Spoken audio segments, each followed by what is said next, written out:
भाषण प्रवचन देले एवं शेष इंद्र महाशय से सुधर्मा सभार सभापति थिले सेतेबेले से घोषणा कले गायन्ति देवा किलगीत कानी धन्यस्तु ये भारत भूविभागे स्वर्गाप वर्गास तदमार्ग भूते भवन्ति भूयः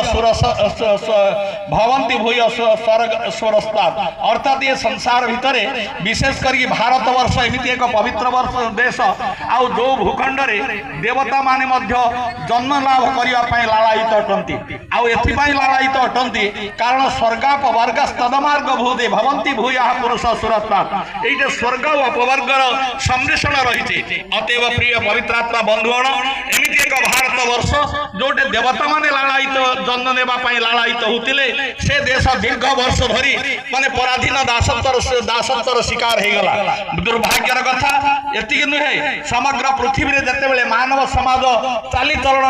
आहार विहार किसी शिक्षा ज्ञान आहरण कर महर्षि मनु एकदा हिमालय ठिया घोषणा करते ए तो देश प्रसूत सकाशादग्रजन्मन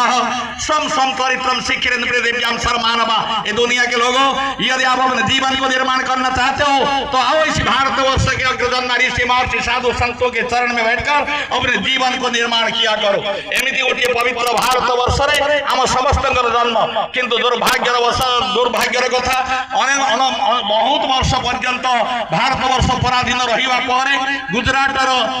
मोरबी प्रांतर जड़े ऋषिंर आविर्भाव है से महर्षि दयानंद सरस्वती तपस्या